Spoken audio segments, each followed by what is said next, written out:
dia, boa tarde, boa noite, independente do horário que vocês estão assistindo o podcast. Meu nome é Luiz Carlos Sumelli, mais conhecido como Luizinho. Atualmente sou diretor do sindicato Simprofarf e também presidente da Arreprofar. Hoje eu tenho o prazer de receber neste bate-papo um grande amigo, uma grande pessoa, um excepcional profissional, ou seja, uma lenda viva ainda, o Wilson José Roberto de Souza, que veio diretamente de São Carlos para a gente bater um papo. Wilson, muito obrigado pela sua presença, muito obrigado por você ter aceito o nosso convite. E já para iniciar, quem é o Wilson? Você começou a trabalhar quando? Bom, em primeiro lugar eu quero agradecer a oportunidade de estar aqui com vocês, de conversar um pouco com a nossa turma querida, né, da área dos medicamentos, né, a nossa famosa e tão querida profissão de propagandistas vendedores, né, que a gente pode passar por diversas funções dentro do nosso ramo, mas a função sempre mais querida, mais desejada e sempre mais respeitada por nós mesmos, né, nos nossos corações, é a função do propagandista que habita em nós o tempo inteiro, né? Exatamente. Antes da gente iniciar, você falou que você começou a trabalhar cedo, né? Comecei a trabalhar com uma geração do nosso tempo, né, Luizinho? Posso dizer assim, você é um pouco mais novo, mas a geração do nosso tempo, tivesse lá uma família um pouco mais abastada ou menos, classe média, enfim, ou mais pobre, como é o nosso caso, o meu caso pelo menos, a gente acabava tendo que começar a trabalhar cedo. E não era só pela questão de trabalhar para ganhar alguma coisa, mas era a lição número 1 que os nossos pais nos davam, né? Vocês têm que trabalhar, saber quanto custa cada coisa, quanto custa a vida, até porque nós não poderemos dar tudo o que vocês possam desejar. E comecem cedo a dar valor no trabalho, a respeitar as pessoas que vão ensinar vocês ao longo da vida, porque o trabalho é uma coisa, uma frase antiga, mas dignifica o homem, né? Além de garantir a ele também a sobrevivência, né? Isso é importante. Então eu comecei com 12 anos a trabalhar. 12 anos. E a minha mãe é costureira, já se aposentou, está com 95 anos agora, mas trabalhou até 2 anos passados, aí, com 93 anos, ela ainda cuidava da casa. A casa da minha mãe era como se fosse uma casinha de boneca, tudo no lugar, tudo arrumadinho. E cozinhava, né, quando a gente ia para lá para passear, os bolos, os doces, que maravilha, as macaronadas, né, que casa de italiano não pode faltar, enfim, tantas outras. Ela não comidas. mora com você? Não, ela mora em São José do Rio Preto, né, com meu irmão, com uma cunhada minha que mora no fundo, agora tem uma pessoa da família também que está lá com ela, e enfim, ela mora lá em São José do Rio Preto, e é cuidada por essas pessoas queridas que lá estão e cuidam tão bem dela. Ela cuidou tanto de vocês, agora chegou o momento de vocês cuidar dela. Isso chegou mesmo. Esse momento, exatamente. Eu tenho um irmão que trabalha no ramo também, chama Arthur Júnior, trabalha na CSL Behring, é um colega do ramo até hoje. E, enfim, é ele quem mora com ela desde sempre, desde Bacana. que eu vim para Ribeirão aqui em 73, né? E ele é o irmão mais novo, é o caçula. Eu tinha um outro irmão também que foi do ramo, Humberto. Trabalhou no Fantástico, o Valdinez, com o Armandão, né, daqui, nosso amigo daqui, mas ele infelizmente já partiu, na pandemia ele foi embora, uma pessoa querida também. Enfim, a nossa história é de trabalho como é da maioria dos jovens da nossa época. Foi do quê? O que você fazia? Eu ajudava numa alfaiataria. Alfaiataria. A minha mãe trabalhava costurando para essa alfaiataria e eu ia trabalhar na parte da tarde, depois de sair da escola, entregando nas casas e tal, dos clientes dessa alfaiataria, ele entregava as encomendas da alfaiataria, né? Que legal, bacana. Era calça, era camisa, às vezes era terno, enfim, era esse trabalho. E aí, daí você já foi para a indústria farmacêutica depois daí? Não, demorou bastante ainda. Isso eu tinha 12 anos, né? Aí com mais ou menos um ano, pouco tempo depois, eu arrumei trabalho numa empresa que fabricava não, ela vendia as televisões da época, né? A marca mais famosa, a Colorado RQ, por exemplo, né? Naquele tempo não existia televisão colorida. Se você se lembrar bem, tínhamos uma tela com 3 cores, era um roxo, um azul. Mas era 1900 e eu estava com 13 anos, 66 por aí, 67 e tal. Então a televisão colorida da época era aquela tela que se colocava na frente de uma TV preto e branco, né? Mas enfim, dali eu fui trabalhar numa outra empresa que consertava fogões e essa parte de fogões elétricos e tal. Ali foi uma outra boa experiência. E dali eu entrei numa livraria e esse trabalho mudou a minha vida, né? Porque era um lugar onde eu tinha, assim, acesso aos professores da Faculdade de Filosofia de São José do Rio Preto. O pessoal ia ali buscar livros, encomendava livros e vários deles, né, eram pessoas muito assim, pessoas boas, pessoas que faziam questão de compartilhar o conhecimento que tinham. E essas pessoas falavam pra gente, olha, esse livro é muito bom, esse conhecimento é importante, estudo mais sobre isso daqui, depois nós vamos conversar bastante. Enfim, essas pessoas iam lá e davam dicas dos livros, e aquilo a gente aprendia para poder indicar para os clientes que não eram literatos, né, e nem eruditos da livraria. A gente indicava esses livros que vinham desses professores.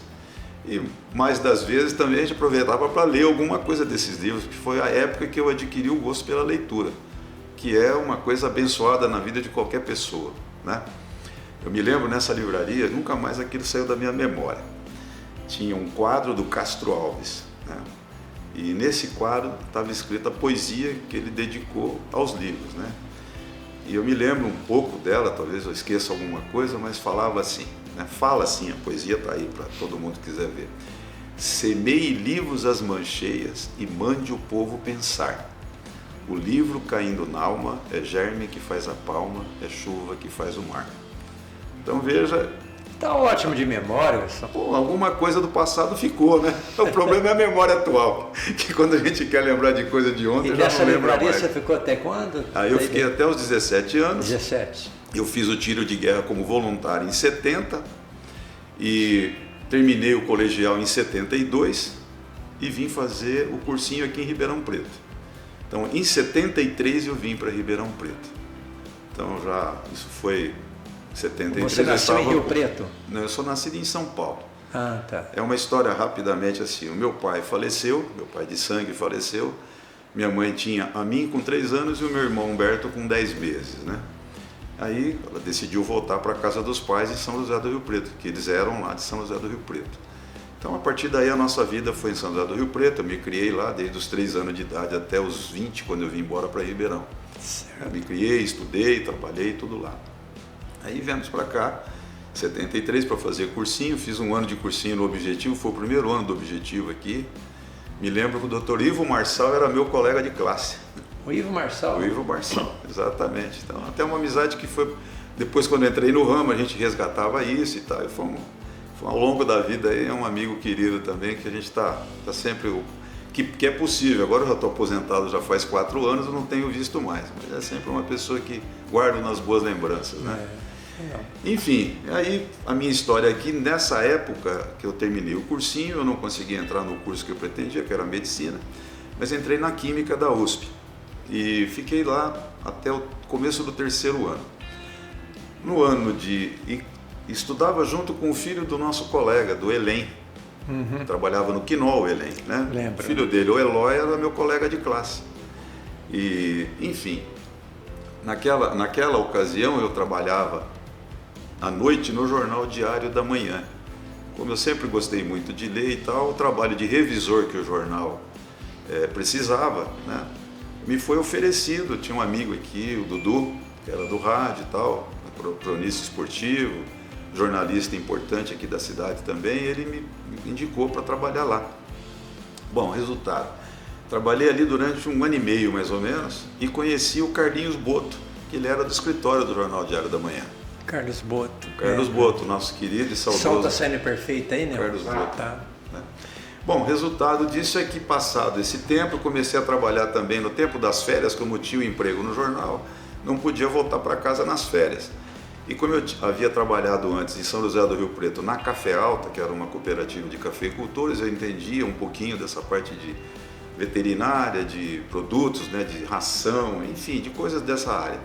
Eu entrei na Casa do Boi, aqui para trabalhar de fim de semana, sábados. Na época das férias eu trabalhava o tempo inteiro. E a história é interessante como às vezes as coisas vão acontecendo na vida da gente. Lá trabalhou um rapaz que tinha a parte de vendas externas, né? Então era o Dr. Camargo que era o proprietário, o Sr. Zaparoli era o sócio dele, e tinha pessoas lá muito bacanas com quem eu trabalhei aquele período. E tinha um rapaz, se eu não me engano, se eu não estou com a memória ruim, chamado Camilo, que havia trabalhado aqui, acho que no De Angelis, se eu não me engano. Isso lá foi no ano de 76, no começo do ano de 76. E ele falou para mim, pô Wilson, você está fazendo faculdade, você é um cara que tem um bom preparo e tal, por que você não procura entrar no ramo do remédio? Eu trabalhava nesse ramo até pouco tempo, eu não consegui ficar e tal, mas tem uma vaga numa empresa aqui muito conhecida, uma empresa importante que chama Rext. Mas você não conhecia nada, né? Nada. O que será isso? Não, eu trabalhei com produtos veterinários, eu conheci o nome das empresas.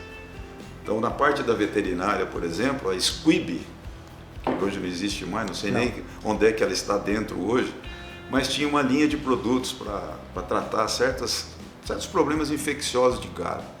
Me lembro de um remédio chamado Talcin, por exemplo, né? A Rext tinha a linha veterinária dela, um dos produtos era uma tetraciclina chamada Reverin, injetável e tal. Tinha um outro produto para tratar problemas de úbere das vacas e tal, aqueles problemas de trincar, enfim, chamado Osmaron. E tinha um outro produto para facilitar o parto que também depois eu vim conhecer na linha humana, chamado Orastina, que também era vendido. Enfim, esse mundo, né, me levou para conhecer essa pessoa, como é que o mundo vai levando as coisas, né? Eu acho interessante que tem gente que fala assim, eu planejei minha vida e segui os planos e eu trouxe tudo debaixo da minha mão. E eu tenho uma experiência de vida que eu planejei sim, busquei o melhor, trabalhei muito, mas muitas coisas aconteceram a partir da vontade de alguém que está lá em cima, muito mais, né? Papai do céu. É, o Papai do Céu, que é o poderoso, que tudo nos permite fazer nessa vida de melhor, né? Todos bate-papo, o Nelson faz questão dele estar aqui com a gente. Pois é, e é sempre aquilo que mais deve mover a nossa vontade, o nosso sentimento, que são os valores e os ensinamentos, né, que o Cristo nos deixou. Pois bem, então nessa ocasião ele falou, olha, a pessoa que é o gerente aqui na cidade de Ribeirão Preto chama-se o seu Sérgio Espanhol. E se você conseguir o endereço dele, eu vou tentar conseguir para você e tal. E você vai falar com ele. Mas eu falei, pô, mas eu não conheço nada disso, eu sou absolutamente cru nesse negócio, né? Ele falou, não, mas vai conversar, não custa, sei que você tem a perder.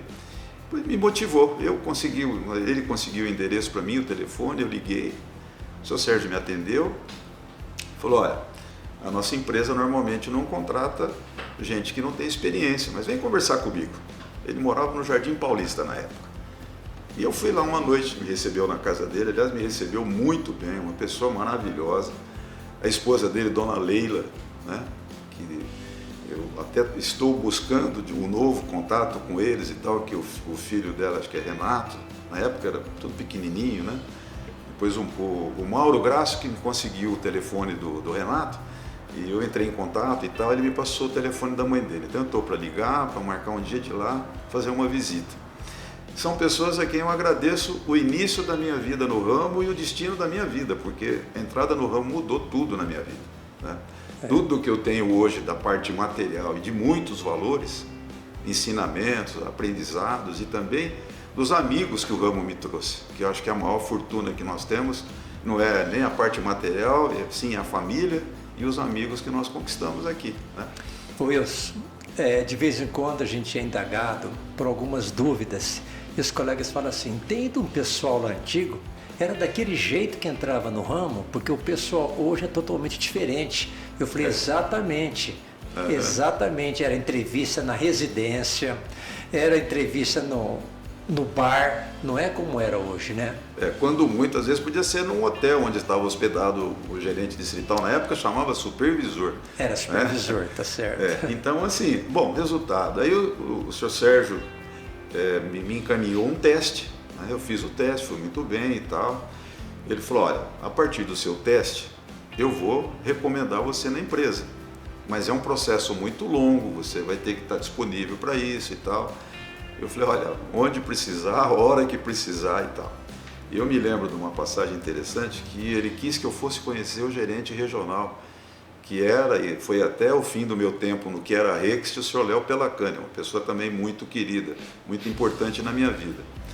E ele falou assim, nós vamos fazer uma reunião num hotel, se eu não me engano, é Diplomata, em Campinas, que é onde a empresa fazia reunião. Naquele tempo fazia reunião todo mês, né? Exatamente. A reunião da regional e tal. Bom, e eu fui para lá. Então meu irmão Humberto estava junto, ele trabalhava, ele veio para cá, para Ribeirão, e trabalhava na Farmácia Central, que na época não era do seu Levi ainda, era de uma outra pessoa, se eu não estou errado. Resultado, ele pegou as bulas de todos os remédios da Rext e falou, meu irmão, tá aqui, estuda isso daqui, porque se você vai conversar com o gerente, ele perguntar alguma coisa, você vai saber. Eu falei, legal. Eu me lembro que era uma época de frio, nós fomos lá em maio, que era essa reunião, o bolso, o casaco assim, cheio das bulas dos remédios e tal. Eu tinha lido, estudado, o máximo que eu pude, era tanta coisa, né? Aí chegamos lá, o seu Sérgio nos recebeu e o seu Léo logo desceu e tal, me apresentou, o seu Léo, esse aqui é o garoto que eu te falei, ele é de Ribeirão Preto e tal, o Wilson, ele veio te conhecer. Aí o seu Léo, muito prazer, foi muito atencioso comigo, né? Aí ele falou, olha, ele é tão interessado que olha aqui no bolso dele, e puxou aquela quantidade de bula de remédio e tal, olha, ele está estudando, já está se preparando. O senhor falou, calma, vamos lá, vamos fazer o processo direitinho, vamos conversando. E assim eu vim embora. Bom, passado um tempo, chegou no mês de junho, marcaram uma entrevista comigo, o senhor Léo Pelacani, o diretor de marketing e vendas da empresa que tinha vindo da Fontoro White na época, Torres Carlos. Da reunião para essa entrevista, você esperou muito tempo? Eu esperei pelo menos uns 15 dias, 20 dias. Tá. Bom, aí veio também, se não me engano, alguém que era do Recursos Humanos e mais o seu Sérgio Espanhol que estava presente.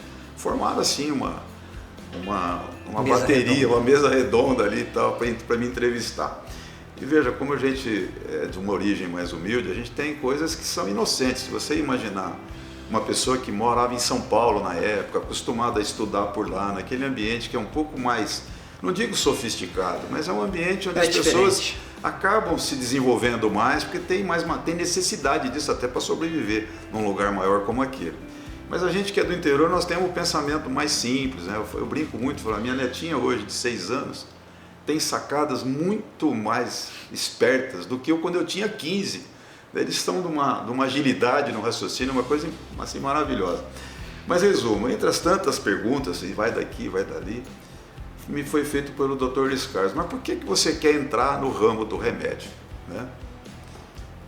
O que é que está te trazendo aqui? Né? Falei, olha, eu sonhei fazer medicina, eu conheço, o meu sonho era me formar médico, trabalhar no meio das comunidades mais pobres, ajudar as pessoas que precisavam e tal. Eu tinha e tenho um ideal de vida que é servir ao próximo. E eu acho que, em sendo o laboratório um lugar onde se produz medicamentos, esses medicamentos vão ajudar a cuidar das pessoas. E se eu estiver trabalhando para que esses medicamentos cheguem até as pessoas através dos seus médicos, eu creio que eu vou estar cumprindo um pouco a minha missão, a minha vontade de fazer alguma coisa de útil. Enfim, talvez isso hoje, depois de tanto tempo no ramo, depois de ter visto e vivido tanta coisa, me parecesse extremamente ingênuo da minha parte falar aquilo para pessoas tão experimentadas como aquelas, né? Mas enfim. Mas eu acho que foi... Passou algum tempo e aí veio a decisão assim, vamos para São Paulo, o seu Sérgio passou lá na pensão que eu morava, aqui em Ribeirão Preto. Vamos para São Paulo, que vai ter a reunião e tal, e a gente vai ver como é que está a situação lá, porque até então não tinha nada definido. E nós saímos daqui assim, 10 horas da manhã, por exemplo, eu avisei a turma da Casa do Boi e falei, olha, se der certo eu vou ficar lá, e se não der certo eu vou ficar também, eu não volto mais para Ribeirão Preto. Eu tinha decidido que eu ia ficar em São Paulo, ia procurar um outro trabalho, ia mudar a minha vida, até porque eu já estava noivo na época, né? Resultado, cheguei lá em São Paulo, entramos lá para dentro do prédio da empresa, que era ali perto da Praça da República, e aí veio a informação de que eu havia sido contratado, né?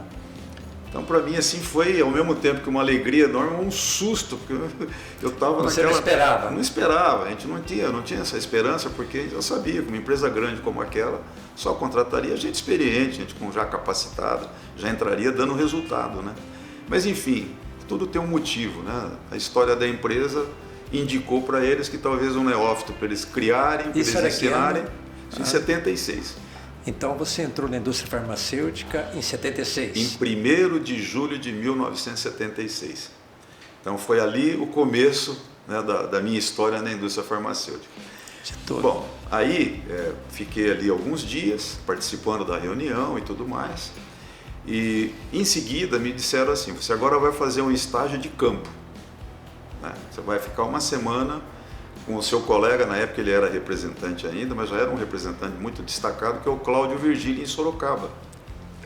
E o Cláudio Virgílio em Sorocaba. Então eu voltei para casa naquele fim de semana e fui para Sorocaba lá na segunda-feira cedo. Peguei um ônibus para São Paulo, de São Paulo para lá. E passei a semana com o Cláudio Virgílio. E foi uma experiência maravilhosa, porque o Cláudio era uma pessoa maravilhosa. Você foi para Sorocaba? Fui para Sorocaba. Você sabia que até hoje não existe ônibus que vai de Ribeirão Preto para Sorocaba? Não, eu sabia que não tem mesmo. Até hoje, então, de 76 até agora, não criaram uma linha daqui para Sorocaba. É uma coisa meio absurda, né? Porque é um intercâmbio de 2 cidades grandes do interior que tem intercâmbio. Exatamente. Bom, mas resultado, aí passei uma semana. E se você for me fazer a pergunta, e qual foi a sua primeira propaganda, né? Mas você antecipou, né? Porque você foi para fazer o teste, né? Vou quebrar o seu script aí, né? Porque você voltando, talvez eu tenha a mesma sensação que você. Quando eu recebi a aprovação de eu entrar na indústria farmacêutica também, foi um choque para mim. Porque parece que eu não vou conseguir entrar. Por tanto que eles exigiram, não vou conseguir entrar. Então eu tive essa mesma sensação. Tá bom. E em Sorocaba você foi lá para aprender e já fez a propaganda? Porque o Cláudio era um cara muito assim, ele era muito bacana, muito didático, e ele passou uns 3 dias me ensinando. Olha, é assim que faz, tá vendo? Eu vou entrar, vou fazer assim, vou fazer assado. E foi só ouvindo, estava só ali absorvendo todas aquelas informações. Mas eu tinha participado da reunião de treinamento. E lá na cidade de Itapetininga, é uma empresa que, não sei, deve ter ainda, eu não lembro o nome dela exatamente, não sei se é Shimano, é um nome assim, não importa o nome da empresa, mas o médico da empresa é chamado Dr. Roberto Baroni, né? E nesse médico, como era um médico muito amigo, o Cláudio falou para mim: você vai fazer a sua primeira propaganda aqui hoje. E ele já preparou o doutor também, né? Falou: doutor Roberto, o Wilson está começando, ainda é frango novo, né? E ele vai fazer a primeira propaganda dele para você. Eu me lembro até hoje do médico, da cidade, né, da Tapetininga, e do produto. Tremeu? Puxa vida, se tremeu. Tremia mais do que vara verde. Até hoje a gente tem um pouquinho de insegurança quando você vai falar em público, né? Depois de tantos anos treinando, se apresentando, mas aquele comecinho, aqueles primeiros 30 segundos, dá frio na barriga, né? Mas naquela ocasião, então você imagina, foi o tempo inteiro. A literatura tremia na mão, embora eu tivesse me esforçado para aprender aquilo, para decorar aquilo, para falar aquilo bem feito, né? E ele falava para mim: fica tranquilo, menino, você vai aprender a fazer isso aí muito bem. O começo é assim mesmo. É um médico super bacana. A gente, porque agora eu fico lembrando dos colegas que passaram por aí onde você está. Eu fico, o termo ficar com dó é desagradável, né? Mas pena, sei lá, todo mundo levava os colegas pela primeira vez em Ribeirão Preto, o Dr. José Roberto Melo Mota. Esse eu conheci depois, um médico maravilhoso também. Muito todo legal. Mundo fala: poxa, o que ele sofreu? Era ele e a doutora Emília, né? Exatamente. Ele atendia a gente, ele ficava em pé. Exatamente. E ele botava o paciente sentado aqui, do lado esquerdo, você ficava na ponta da mesa aqui fazendo a propaganda para ele. Exatamente. E a esposa dele também, a doutora Emília, outra pessoa maravilhosa, né? Um casal maravilhoso, na verdade. Eu estou ansioso para saber o seguinte: você ficou lá quanto tempo? E depois que você terminou lá... Então, aí foi mais uma outra semana de treino. Tá. Em Jundiaí, com o nosso amigo Roberto Moura, que trabalhou na Merck Sharp Dome depois e tal, e até hoje faz parte até do nosso grupo. O grupo da São Paulo Interior da Rex até hoje existe. Quem mais coordena e motiva e anima a turma logo cedo é o Fernandão.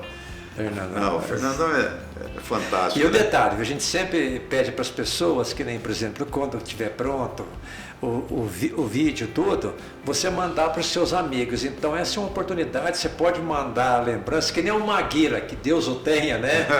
Pode mandar seus abraços, agradecer, se emocionar, entendeu? Pois é, a gente corre o risco quando você nomina algumas pessoas de esquecer de outras que são tão Também. queridas e importantes, mas a memória já não ajuda mais, né? Então, É que você já citou algumas pessoas aí, já né? estou citando algumas aqui, mas depois eu quero fazer uma citação especial aos grupos das pessoas com as quais eu trabalhei. Legal. Né? Mas então com o Roberto Moura foi uma experiência também muito bacana, era um cara muito expedito, sabe? Uma pessoa assim que tem um jeito de conversar muito especial, os médicos gostavam bastante dele e tudo. E eu me lembro que foi o primeiro aniversário que eu passei na minha vida, dia 12 de julho eu estava em Jundiaí. Daquele ano de 76, eu passei sozinho, porque eu estava no quarto do hotel, dava 6 horas, ele ficava comigo um pouquinho, fazia companhia, mas nesse dia ele tinha um compromisso com a família, né? Ele falou, você vai me perdoar, mas eu tenho que ir e tal. E eu sei que eu botei a cara para fora do hotel, estava uma noite de chuva, de neblina, um frio que Deus mandava, né? Eu recolhi para dentro do hotel, lembro que liguei para Marisa, minha esposa, depois falei com a minha mãe também e fui dormir. Foi a primeira vez. Você já era casado já? Não, nessa época não. Ah, não. Era namorado. Isso foi em 76, eu casei em 77. Ah, tá. Bom, mas enfim, foi essa história o começo ali, os primeiros 15 dias. Depois eu vim para cá e comecei a trabalhar.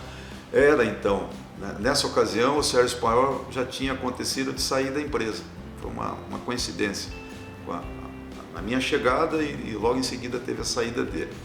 E assumiu o José Roberto Leone, que era gerente aqui, né, passou a ser o gerente aqui, e foi o meu professor aqui na cidade, da profissão e tudo. Eu nunca esqueço que naquelas épocas a gente não tinha o que é hoje, né? iPads, celulares e outros que tais, né? Começava aquele fichário, aquelas fichas de bolso. Os manuais, né? Tudo que você recebia, tudo aquilo. E parecia eu me lembro, a Barça, né? Parecia a Barça, conhecer. Até hoje eu tenho alguns daqueles manuais, tinha até alguns mementos, né, que eu não resumos e tal, e do tempo lá da Rext. Aí eu lembro que eu fui trabalhar no pronto-socorro lá da Avenida da Saudade. E o Leone marcou de me encontrar lá, foi trabalhar comigo. Então, Wilson, né? Então você... de Jundiaí, você assumiu o setor seu mesmo em Ribeirão Preto? Em Ribeirão Preto. O meu setor era aqui, era o alto da cidade. Né? Mas quando eu entrei, o Leone foi promovido e ficou vago também o setor do HC e as outras partes da cidade. Então tinha clientes importantes, farmácias importantes, hospitais como o HC, né? Que eu tinha que dar uma cobertura. Então nessa ocasião comecei a te falar. O Leone assumiu a equipe e tal, e sempre treinando, sempre preparando tudo, né? E os colegas da equipe também, pessoas maravilhosas. O Vieira, que era de Franca, o João Batista Paraquini, o Henrique Pussi, que é de Piracicaba, fazia parte da equipe. Eu posso estar esquecendo de algum, mas tinha o Leandro também, dono da LM lá de Rio Preto. O Crespi, que veio lá de Taubaté, também fazia parte dessa equipe. O Orlando, que eu tenho que chamar, o apelido era Jeff Chandler, lá de São José do Rio Preto. Enfim, pessoas muito legais. E que deram, o João Batista era de Araraquara, depois veio para Ribeirão, trabalhou na linha de atacado da Rext. Essas pessoas me deram uma atenção, um cuidado, eu era um menino mesmo, eu tinha 22 anos, né? E eles me cuidavam como se eu fosse realmente o bebê deles, né? Tudo que eu ia fazer, me orientava, me ensinava, se tinha algum erro, mostrava. Quando eu não conseguia fazer aquelas benditas relações de duplicatas, a primeira que chegou para mim, acho que tinha umas 200 duplicatas, fazia 3, 4 meses que não tinha representante no setor. Bom, tudo isso aí eu registro com carinho porque foram ajudas que ajudaram a me construir, né? Além de construir o representante, construir também uma personalidade ou um caráter ainda mais voltado para a gratidão, porque sem essas pessoas ajudarem, a gente não teria conseguido nada, né? Então o Leone, como forma de ajuda, eu cheguei para trabalhar lá no posto de saúde. Então, como representante. Como representante. Só era você então, Ribeirão Só fiquei eu de 1º de julho de 76 até outubro de 76. Quando então entrou o meu compadre Murilo. O Leone contratou o Murilo para a vaga dele, né? Então, só para lembrar, então eu todo empolgado, no lugar de pegar as fichas médicas e botar na pasta, porque eu achava que ia engordurar, sujar a ficha, eu peguei um livro borrador, porque naquele tempo você não via agenda também, e coloquei, fiz uma agenda do ano inteiro no livro borrador dessa grossura assim. Dia por dia eu fazia a semana inteira o nome dos médicos que eu ia visitar. No fim do dia eu lançava o valor vendido na farmácia, a visita do médico, aquela coisa toda. E o dia que o Leone foi trabalhar comigo, a primeira pergunta que o GD fazia na época era: cadê o seu fichário médico? Quem que você vai visitar hoje? Eu todo feliz tirei o meu livro borrador da pasta. Eu vou visitar estes médicos aqui. Esse planejamento, estas farmácias, esse hospital. Ele falou, maravilhoso, muito bem planejado. Cadê as fichas médicas? Falei, Leone, eu não trouxe porque eu achava que ia sujar, que ia estragar. Ele falou, engano seu. As fichas médicas foram feitas para serem manuseadas, amassadas, preenchidas, tudo que você observar da visita, não perca. Esse é uma ferramenta maravilhosa. E se ela estiver suja, rasgada, o que tiver, não tem problema, é para isso. E você não pode andar sem elas. Então eu me lembro que ele falou, lição número 1, propagandista tem que ter o fichário na mão.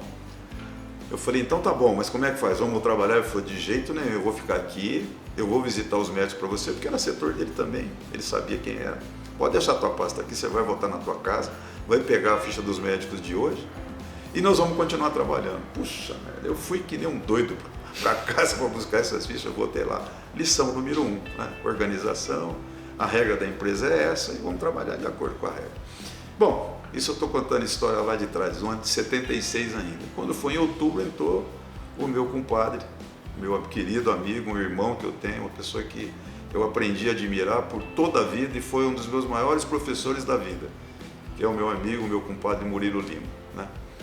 E ele entrou, ele tinha uma brincadeira que ele falava assim, ô garoto, o negócio é o seguinte, o trabalho intelectual você deixa para mim. E o trabalho braçal, você trata de correr atrás dessas farmácias da cidade para abastecer, porque eu vou fazer sair receita pra caramba aqui e tal, né? E ficou essa brincadeira o tempo todo. O Murilo foi convidado para o podcast. Ele foi convidado, né? Ele foi convidado. Tava tudo acertado. E assim, ele começou a não se sentir bem.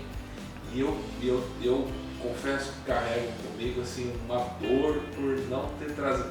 Porque as conversas que eu tive com o Murilo são tão enriquecedoras. Ele tinha uma bagagem, uma coisa assim, eu falei, Murilo, pelo amor de Deus, eu preciso registrar isso, vamos lá.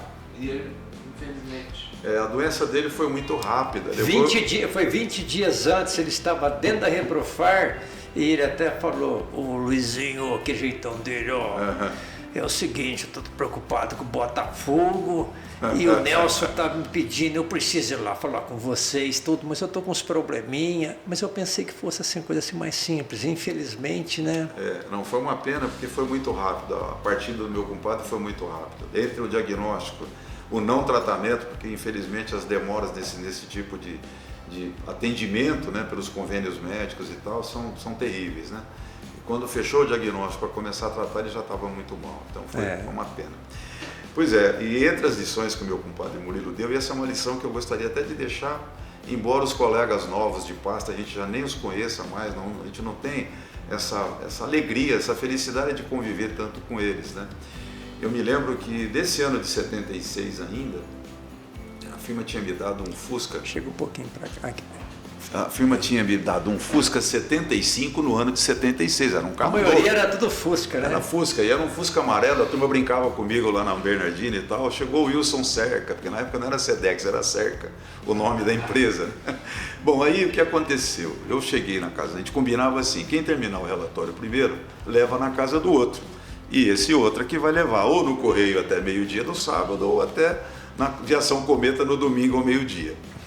E nesse dia eu cheguei na casa do Murilo, ele morava ali na Santos Dumont, subindo ali depois da rodoviária.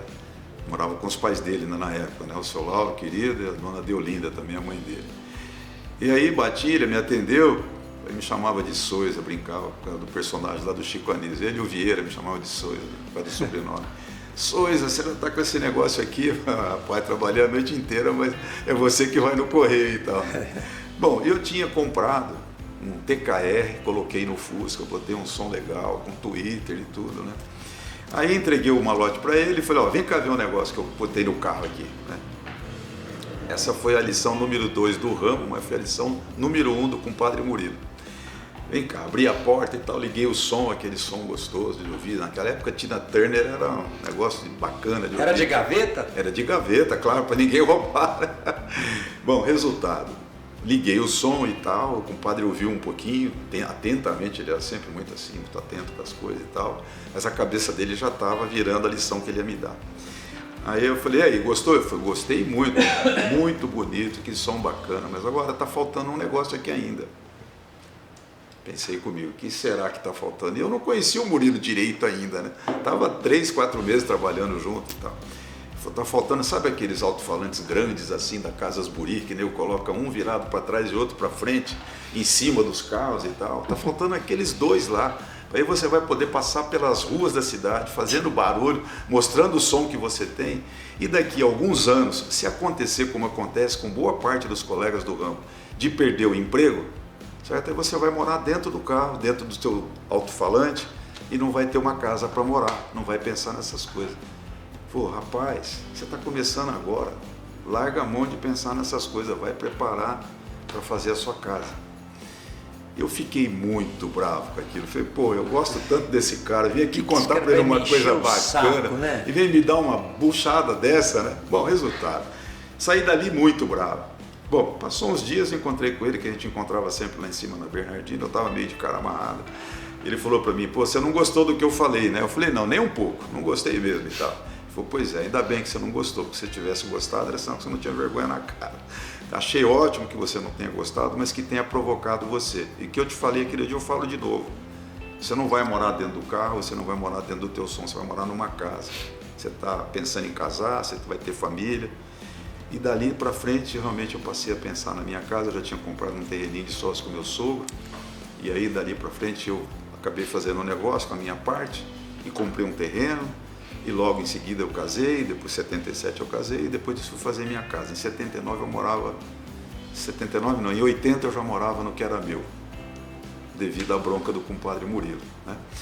Enfim, são histórias que a gente conta porque constroem, são coisas que constroem uma vida. Por isso que eu falei para vocês no começo. Eu era um garoto bastante tímido, retraído, não tinha a esperteza, né, que se espera até de um vendedor, ainda mais de um vendedor de remédio, que é importante ter presença de espírito, ter saída para as coisas e tal. Jogo de cintura. É, né? jogo de cintura. Mas a experiência e a convivência com pessoas tão especiais foram me acrescentando coisas, né? Evidente que eu não tenho a pretensão de me igualar à competência que o Murilo teve, a capacidade dele de conversar, de argumentar, né? O preparo do Murilo realmente... É encantador. É encantador. Encantador. Eu, as poucas vezes que... Eu agradeço a Deus por ter me permitido ter conhecido o Murilo e conversado alguma coisa com ele, porque assim, meu pai do céu, por isso que eu gosto eu tive a ideia de fazer isso, porque isso que você acabou de estar falando, isso tem um valor tão grande para mim, né? E eu imagino que seja gostoso também para a gente poder compartilhar, porque senão se perde no tempo, perde, né? É isso. Então você perdeu, Nelson, porque nos últimos meses antes dele falecer, ele foi acho que umas 3 ou 4 vezes. Então você não imagina o que ele tá com a cervejinha dele lá tomando e batendo papo, trocando ideia. E eu sempre pensando, nossa, mas que conhecimento que ele tem. Ficava trabalhando eu ia aqui. lá na loja dele, Então, parar para conversar. Às vezes eu tinha que visitar o Dr. Paulo, vou lá no Dr. Paulo. Se eu o via ali, eu parava para conversar com ele. Para mim, aquilo lá valia ouro. Naquele tempo, com o Murilo, valia ouro. E ele sempre foi assim, é uma conversa sempre construtiva. Você não viu o Murilo jogar conversa fora. O Murilo sempre tinha um sentido, sempre tinha um propósito de falar com as pessoas, de construir alguma coisa. Enfim, é uma figura que... E isso que você falou de lição 1, lição 2, acho que isso é muito importante. Não é o problema de você sentir raiva da pessoa te orientar. Eu sempre falei para os meus filhos, hoje eu falo para os meus netos, eu falo, eu nunca fui um pai perfeito, eu nunca fui um avô perfeito. Isso que eu estou te falando para você fazer são 2 opções. Esse é o certo e esse é o errado. A minha função não é falar para você fazer isso, porque isso é o certo. Hoje, você contrapõe e fala, mas que velho, eu tenho certeza, não é o velho chato, o pai chato. Um dia você vai me agradecer eu estar falando isso para você. E recentemente, daí meu filho falou, olha, se não fosse você ter falado para mim aquela vez, eu já não teria isso. E meus netos, mesma coisa. Pois é uma semente boa que está plantada, pode demorar um pouquinho mais, um pouco menos, mas vai germinar bem. E eu sempre falo, eu hoje sou um pai, um avô, que eu não sei educar vocês, principalmente os netos. Os netos fazem eu de gato e sapato, e meu pai me criou eu ali à base de cinta, chinelo, sapato, né? E eu trabalhava muito. Hoje vocês têm do bom e do melhor, né? Mas a verdade é que na nossa época nós tínhamos a função de defender o trabalho, o emprego, que era uma preocupação. Uma das maiores preocupações de qualquer pessoa do ramo no tempo que nós começamos era essa, né? E eram umas formas de gestão também, tinha algumas lideranças que trabalhavam muito nessa coisa da ameaça. Olha, ou cumpre a meta, ou né, não é nem meta, era cota, né? Ou cobre a cota, então não fica, sabe? Então era um tipo de coisa, e a gente já tinha uma preocupação grande de preservar o trabalho, porque você planeja uma vida com base no que você ganha. Você planeja se casar, você planeja ter a família, né? Família. Então, família. Você tocou num ponto aí que eu acho que eu dou muita importância, todos devem dar importância, né? E você sabe que eu gosto muito de futebol, sou apaixonado por futebol, né? E tive prazer de jogar umas 3 ou 4 vezes contra o seu filho, que era um craque de bola. O Beto? Eu joguei. E me parece que ele jogou no Comercial também. Isso. Né? Então, a sua família, você casou com a dona Marisa. Dona Marisa. Ela é irmã do Gilmar, que é colega do Raul também. Sei. Pode mandar um beijinho para ela, viu? Pode. Depois, viu? Exatamente. E você teve um filho, o Beto, né? Isso, Tem mais? o Beto. Como é que é a sua família? A minha família, eu comecei a falar da minha mãe em primeiro lugar, porque é a matriarca que está com 95 anos, uma pessoa que lutou a vida inteira.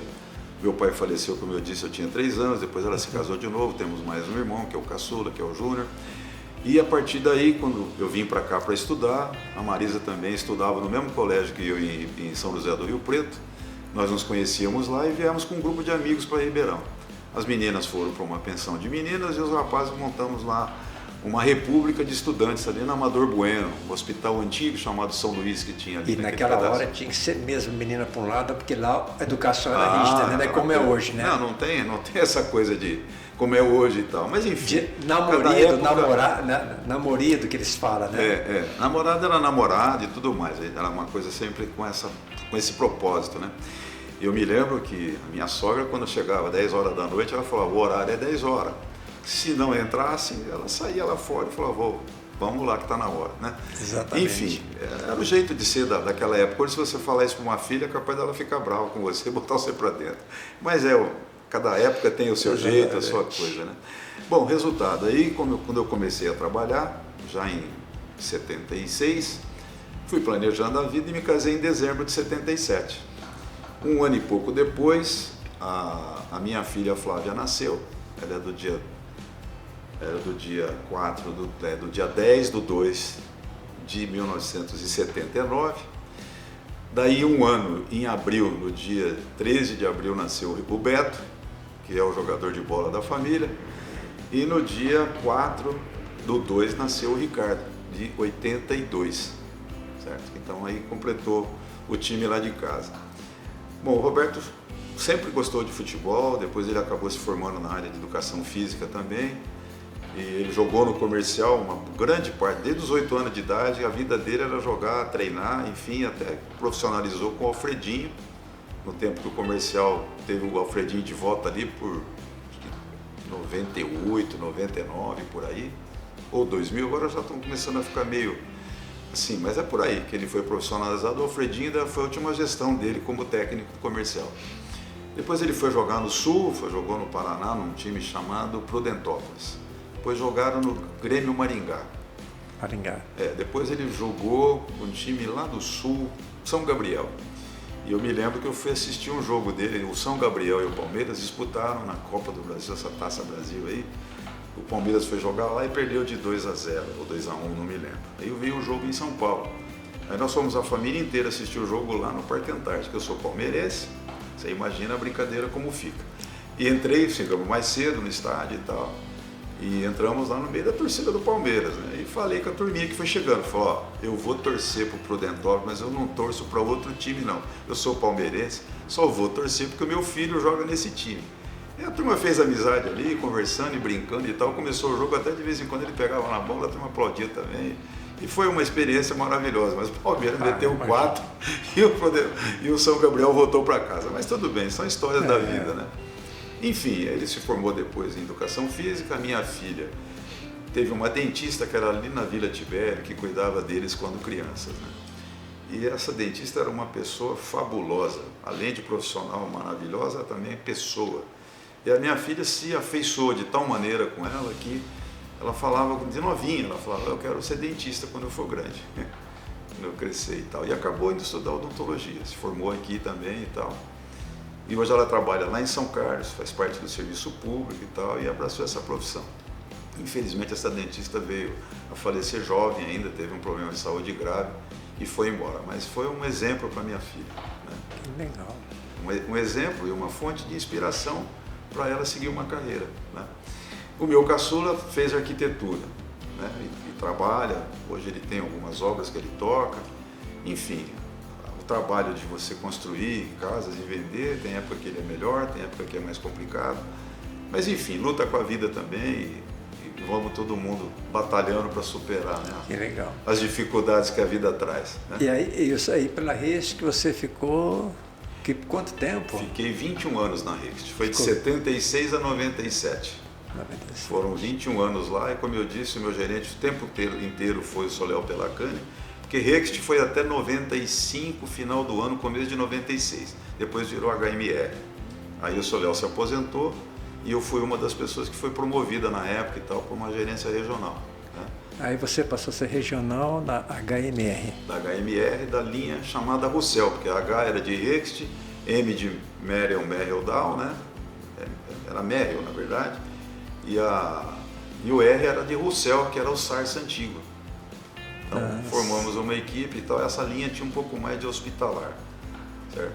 E a linha Merrill era mais produtos OTC, mas tinha também produtos importantes de propaganda médica. E a linha Rext tinha a linha de cardiologia, os produtos que eram, vamos dizer assim, mais de lançamento e tal, que tinha essa Aí linha. já tinha uma turma maior, né? Aí já virou um gigante. Eu lembro que a convenção de lançamento da empresa Porque foi você era o regional e em Ribeirão Preto. regional em Ribeirão GT. Preto, e tinha mais 2 colegas aqui. Um deles era o Ronaldo Del Grande, Ah, tá. que veio da Merrill e tal. E, enfim, a convenção de lançamento da empresa tinha mais de 400 representantes e fechamos lá vários hotéis de Foz do Nessa Iguaçu. época ainda estava o Caio, como é que é? O Caio Você chegou a já trabalhar tinha com o montado a Caio? dinâmica. Não, Ah, já não tinha cheguei a montado. trabalhar. Trabalhei como colega. Ah, A gente tá. trabalhava no mesmo espaço e tal, lá no alto da cidade, o Caio, o Mauro e tantos outros, né? O próprio Moacir, que é outro que eu tenho uma memória muito legal dele. O Bosco, então, nem se fala, esse foi um professor de todos nós a vida inteira e meu também. Tenho muito Pai do orgulho Franco? disso. Pai do Franco, é. Então, Então, se você me permitir, eu vou te falar uma coisa. Eu quando vi ele fazer a propaganda, quando eu comecei no ramo em Sentiu um pequenininho assim. 1979, que eu entrei no ramo, no finalzinho de 79. Eu vi ele fazer uma propaganda, quase que eu pedi demissão. Eu trabalhava na Iton Vemaco, que eu entrei no lugar do Fernandão. Fernandão. Né? Eu falei assim, meu Deus, será que todo mundo é assim? Foi dos jogos das minhas primeiras semanas. Eu vi ele fazer propaganda. Eu não vou conseguir fazer isso nunca. Não vou. Ele era... Não, ele tinha muita gente boa, né? Ele tinha um talento próprio para o negócio e junto com isso ele tinha um estofo cultural muito grande. Uma pessoa que lia muito. Era professor também e tal, né? Deixou de ser professor para trabalhar na área. Então, assim, era uma pessoa que tinha um grau de preparo maravilhoso, né? E ele deixou um legado muito grande, que o Franco, filho dele, também era outra pessoa que eu gostei de ver muitos propagandistas, mas o Bosco realmente foi sempre insuperável. Eu me lembro de 2 ocasiões, assim, me marcaram mais, mas muitas me marcaram com o Bosco. Eu ainda novinho, começando, no primeiro ano ainda de trabalho, no Santa Lídia, nós visitávamos os médicos na sexta-feira de manhã. Não sei se você chegou a trabalhar. Lembro. Chegou a trabalhar lá também, não? Então lembro o Dr. Ramiro Alves, ele era chefe dos residentes lá, junto com a doutora Maria Lúcia, junto com a Sueli e Maria Lúcia. E a Maria Lúcia, eram as 3 médicas pediatras que e junto com o Dr. Ramiro, que fazia ali a coordenação da residência de pediatria. Depois teve o Dr. Nelson, esse sobrenome. Naquela época tinha 20 pediatras, tinha acho que 15 ortopedistas. Tinha bastante ortopedia. Inclusive um amigo meu de Rio Preto, que estudou comigo no tempo do grupo escolar em Rio Preto, chama José Eduardo Forne, ele veio fazer residência aqui, né? Enfim, gente assim, tinha uma outra médica também, que ela estava grávida no tempo da residência, me esqueci o nome dela, ela era de Catanduva, ou de Rio Preto, o marido era também de lá, e no fim eles foram para Rio Preto. Mas era uma turma bacana que vinha fazer residência de Rio Preto para cá. Mas nessa ocasião, então, nós entramos para fazer propaganda, eu estava na frente, o Bosco falou, não, pode fazer. Eu falei, não, eu quero aprender, faz você primeiro, depois você fica para você me orientar depois, né? E assim foi feito. Então ele entrou, aquela categoria dele, aquela calma dele, aquele conhecimento dele, né? Nessa época ele estava na Sandoz. Sandoz, exatamente, Sandoz. Bom, resultado, aí ele fez a propaganda dele, o Dr. Dalvo ficava olhando assim, tinha cabelo grisalho, o Dr. Dalvo Clivelente Moura. Ficava olhando para ele admirado, os médicos ficavam admirados de ver a propaganda, que dirá a gente estava começando. Aí depois chegou a minha vez, eu fiz a minha propaganda e tal, com um pouco até de receio, tá na frente do mestre daquele, você vai fazer o quê? O moleque começando. Mas enfim, ele como toda boa pessoa, bom treinador, saí lá fora, teve coisa que eu mesmo senti que não tinha ficado legal.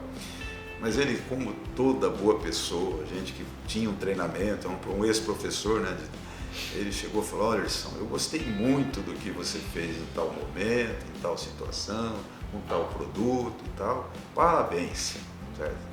Depois fez algumas poucas observações sobre, olha, mas você pode melhorar nisso, nesse ponto aqui, você não precisa ficar tão afoito, pode ficar mais calmo e tal. Enfim, me construiu, né? Não é daquele que chega e fala, olha, esse aqui não estava bom, lógico que não estava bom, o cara está começando, como é que vai estar bom, né? Mas ele tinha até essa sensibilidade para tratar cada situação. Aí teve uma outra situação da doutora Marta. Entramos para fazer propaganda junto, que toda vez que eu podia, eu entrava junto com ele, né? Que era uma lição mesmo. E eu me lembro que ele foi fazer um relançamento de Idergine. Era uma literatura, olha, qualquer um de nós que pegasse, o médico ia mandar sair correndo. Ele pegou a literatura, a doutora Marta ouviu atentamente. Produto que já minha avó tomou Idergine lá atrás, nos anos 70 e pouco, né? Isso já em 60 e pouco a minha avó já tomava Idergine, eu acho. E ele lá em 1970, já 70 e tantos, quase 80, fazendo um relançamento de Idergine. Que categoria, que conhecimento.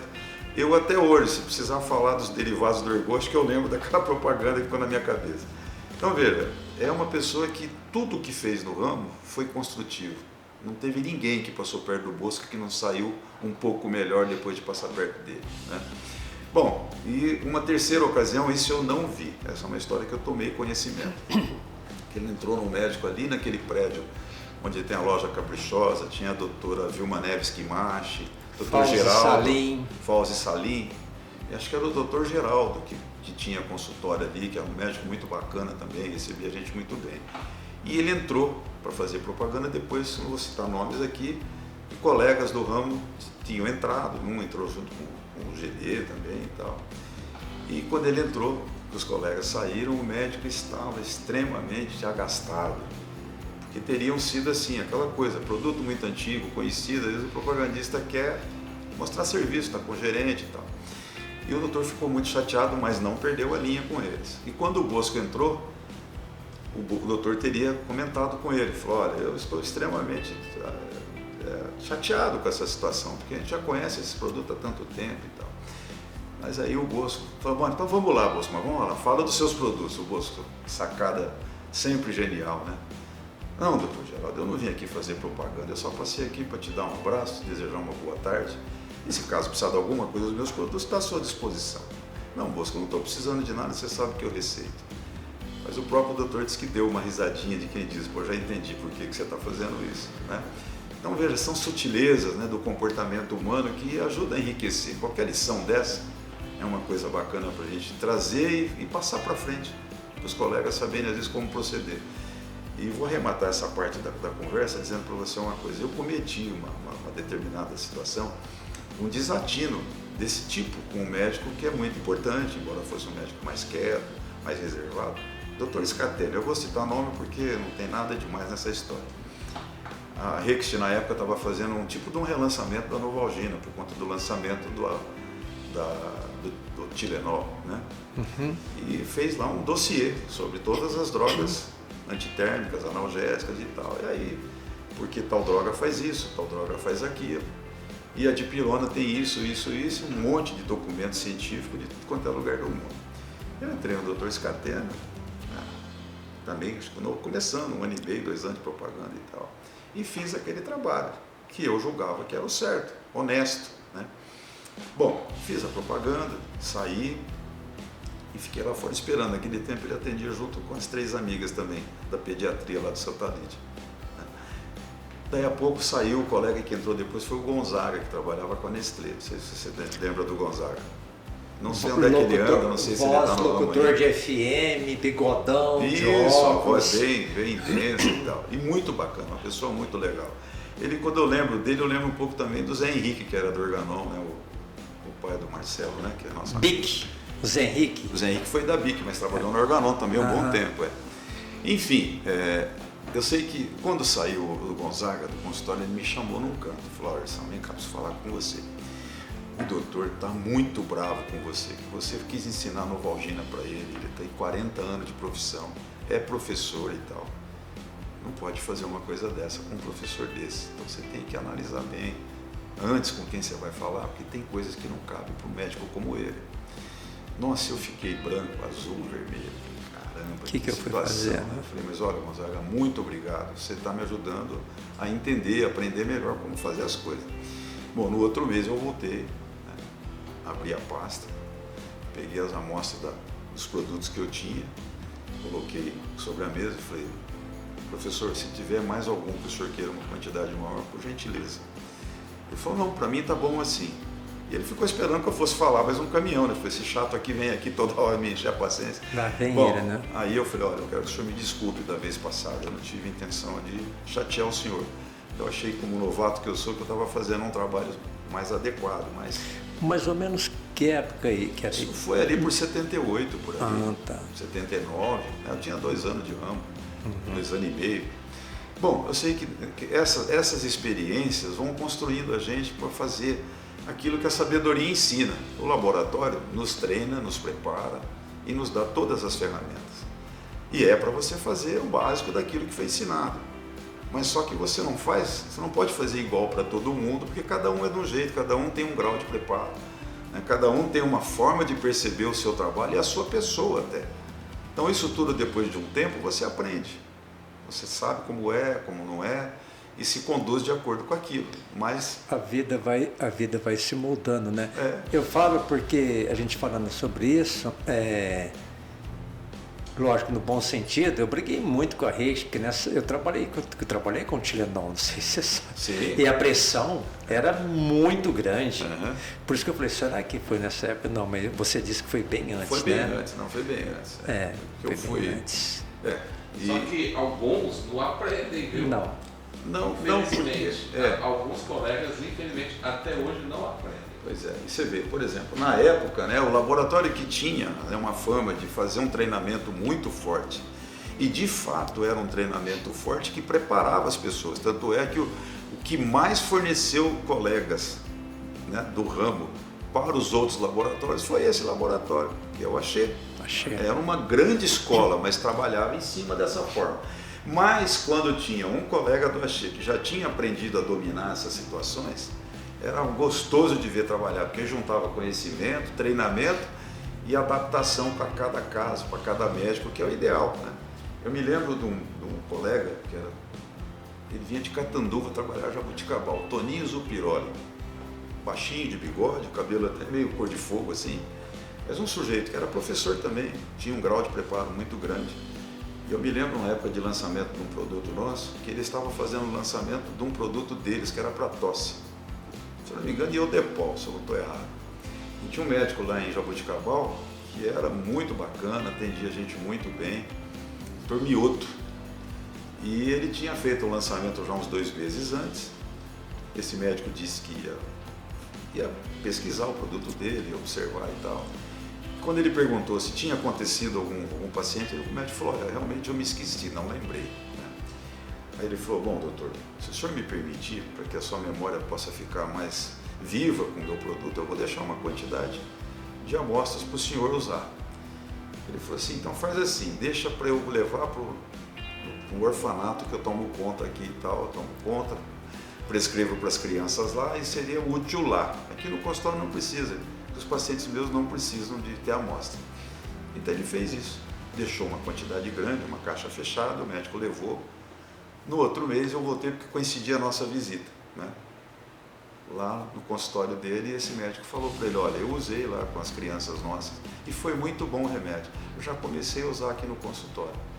Então veja, o cara não falou muito, ele só perguntou onde você pode usar, como você pode usar e tal, e foi lá e atendeu a necessidade.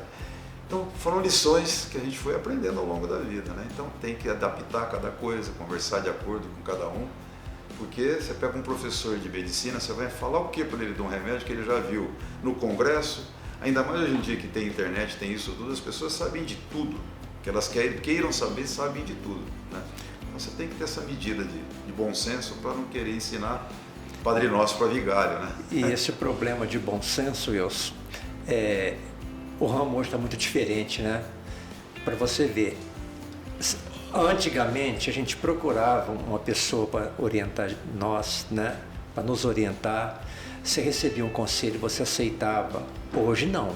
Hoje, quando eu estava já encerrando a minha carreira na indústria farmacêutica, eu vi algumas coisas que eu falava assim, não é possível de você ver um representante mais de idade dar um conselho para um jovem, um belo de um conselho, depois ele virar para mim e falar, o que esse cara tem a ver com a minha vida? Isso de doer. Eu falei assim, puxa vida, aí eu fui obrigado a falar algumas coisas para ele, né? Uhum. Falei, não, ele apenas quis te orientar, né? Te ajudar você. Você precisa saber. Essa diferença dessas gerações. Exatamente. Eu quando novo, até hoje, né? Eu me encanto, vindo você aqui, eu confesso que estou encantado com as histórias lindas que você está colocando aqui, a gente poder registrar. Mas infelizmente parece que as gerações hoje elas não dão muita importância a esse passado. Que você vai falar uma frase, se você puder repetir ela para a gente reavivar a respeito do passado, que costura, né, o presente, a gente constrói o futuro, alguma coisa assim. Enquanto você vai raciocinando nisso, sempre eu peço para essas pessoas hoje, para que você, Wilson, depois a gente pode voltar ao assunto, que você olhar para a câmera, porque muitas pessoas que estão vendo agora são pessoas mais jovens, tá? De você, além dessa frase que o Nelson pediu para você falar, para você dar um conselho, porque ainda tem muitos colegas ainda que às vezes comentam com a gente, puxa vida, você levou aquele cara lá que eu não conhecia, mas que ele falou umas coisas bacanas. Se você tiver que dar hoje um conselho para uma pessoa que pretende entrar na indústria farmacêutica ou que já está no período, qual o conselho que você daria hoje? Olha, não diria um conselho, é uma visão que eu tenho, porque não faz muito tempo que eu parei, embora nesses últimos 4 anos muitas coisas se modificaram, inclusive com a pandemia no meio. Exatamente. Que obrigou a indústria a entrar mais forte na questão da informática, né, da internet. Hoje em dia tem empresas que criaram, inclusive, departamentos que tratam com certos grupos de médicos que são mais especiais, mais ligados com aquelas empresas, a partir de um trabalho central e através de lives, através dos eventos da internet.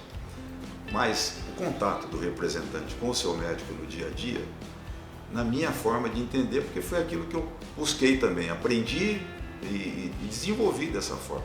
Depois até como gerente também eu procurei trabalhar dessa forma. Porque você não está diante de um cara que está com uma caneta na mão para gerar uma venda para você cobrir a sua cota e ganhar seu prêmio. Você está diante de um ser humano que tem carências, que tem dia que está atravessado, que está cansado, ou que está contrariado, enfim, é um ser humano que vai cuidar dos outros seres humanos. E se você olhar para ele pensando naquilo que ele vai produzir para você, você está pensando em dinheiro. E a gente não pode pensar em dinheiro. Você primeiro tem que pensar em fazer o melhor trabalho, a melhor prestação de serviço, né? O melhor tratamento que você possa dispensar para essa pessoa que vai dispensar o melhor tratamento para as pessoas que estão doentes, que precisam daquele remédio, né? Então veja, tem que ser um trabalho de coração para coração. Eu sempre pensei dessa forma. O preparo técnico é necessário, claro que é. O treinamento, o conhecimento de produto, de anatomia, de fisiologia, é tudo muito importante. Porque você poderá não ser perguntado em 500 propagandas de nada, mas você poderá e deverá provocar perguntas dos seus médicos em primeiro lugar. Em segundo lugar, se algum deles fizer uma pergunta, é importante que você saiba dar uma resposta adequada. E que nunca fique para o médico a ideia que você entrou ali para cumprir uma tabela, para cumprir uma visita e que no final está visando ganhar dinheiro com aquilo. Porque eu acho que ganhar dinheiro é uma consequência, toda profissão precisa ter isso. Mas tem que ter em primeiro lugar um coração focado na coisa boa, sabe? No benefício do outro, no bem do outro. Enfim, de servir o próximo.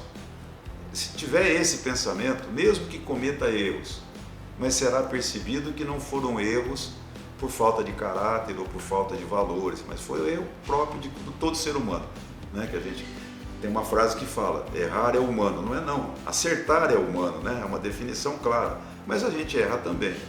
Mas se você não tiver nenhum sentimento ruim, que seja de interesse, de coisas assim, você certamente estará acertando muito, né? E dar ouvidos para as pessoas que têm um pouco mais de experiência, porque elas poderão te ajudar. E se caso aquilo que você ouvir não te servir para nada, jogue fora, põe lá no cantinho da memória e acabou. Não tem problema, não perdeu nada, né? Então é isso, porque tem muita gente boa em todos os lugares. Tem colegas do ramo que são fabulosos. Tem uma formação espiritualizada, tem uma formação técnica muito boa. Enfim, é um ser humano bem amplo, bem completo e pode ajudar muito aos colegas a serem melhores. Ah, mas eu já sou muito bom. Não tem problema, acrescenta mais alguma coisinha, porque sempre sobra um espaço, né? E tem coisas também que, até quando às vezes a gente não gosta de certas coisas, você está aprendendo. Eu, ao longo da minha carreira, antes de ser promovido, tudo, eu pensava assim, olha, eu não tenho nenhuma vontade de ser promovido. Realmente eu nunca tive vontade de ser promovido. As coisas foram acontecendo de uma forma espontânea e foram me chamando, eu fui participando. Nunca teve aquele sonho obsessivo? Não, né? Nunca tive esse sonho obsessivo. Meu sonho era trabalhar, ser respeitado pelo meu trabalho, manter minha família, garantir que eles tivessem uma boa casa, um bom conforto e que eu pudesse ser respeitado, ser considerado uma pessoa digna. Mas nada, nunca visei riqueza, nunca nada disso aí. Mas as coisas foram acontecendo. Mas antes de conseguir algum crescimento assim na profissão, eu olhava muito e falava assim, o que eu quero ser? Eu quero ser aquilo que o Bosco ensinou, que um Moacir ensinou, que um Carlos Cadeco ensinou, que um Domingos, padre, também ensinou, com aquele jeito todo dele. Eu brincava com o padre, às vezes encontrava com ele, já bem mais aqui, Domingos. né? É o seu Domingos. Ô padre, a bênção santidade. Na época tinha uma frase assim, espanhol, ele era espanhol, então eu fazia isso, como brincava. é que fala? Na Espanha tem uma divisão lá, ele não era espanhol, ele era Não, é a turma da Catalunha, que Catalunha, é catalão e tal, que é onde exatamente. tem Barcelona e tal. Exatamente. Então eu falava, a bênção santidade, ele falava, sebento FDP, que ele era bem estuporado assim, mas eu me divertia de cumprimentá-lo dessa forma, né? Então assim, mas eu pensava muito, antes de ser alguma coisa, eu falava assim, eu não estou querendo ser nada, mas se algum dia eu puder ser alguma coisa a mais, eu não quero é ser algumas coisas que eu vejo acontecendo. O que eu quero ser, eu sei. As pessoas que me inspiraram, né, como o seu Léo, como o Cláudio Virgílio, como o Moura, como o Fernando Nunes, que é um gigante da propaganda e da gestão também. O próprio Franco, né?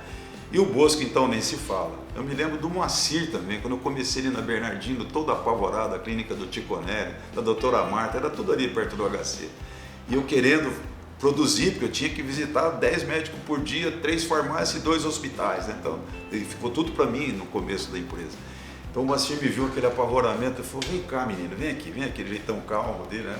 O Moacir sempre parece um pai de todo mundo, né? Plácido e tal. Não é assim, não precisa correr tanto, faz a coisa com calma, planeja melhor. Tá aqui, cadê as tuas fichas? O que você está querendo? Essa aqui você vai falar agora, esse aqui, daqui a pouquinho.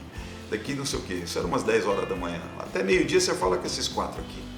Ah, tá bom, obrigado, Moacir e tal. Vai com fé, se precisar de alguma coisa, me procura que eu estou às ordens, né? Então, veja, esse tipo de coisa ajuda você Lá na frente você para e fala, poxa vida, teve alguém que me deu a mão na hora que eu estava apavorado, preocupado de perder emprego. 3 meses de experiência, se você não faz direitinho, eu te mando embora com 3 meses, né? Bom, resultado. E o Moacir, ele não faz propaganda daquilo que ele falou para os outros, que ele ajudou. Ele não faz a propaganda dele. Não. Se você não teve oportunidade, assiste o podcast dele. É impressionante. Eu também. assisti, Você assistiu? Eu vou até assistir de novo, porque é de uma riqueza muito grande. Nossa, você fala, você deixa ele falando, é uma coisa. Ele não fala assim, eu fiz isso, eu fiz aquilo. Não. Na realidade, o que acontece é o seguinte, né? Isso é mais ou menos bíblico, né? Se você faz alguma coisa de bom para os outros e fala, isso não é ajuda, é marketing. Então, o que é bom... Mais uma, prende a nota aí. Fica aí, né?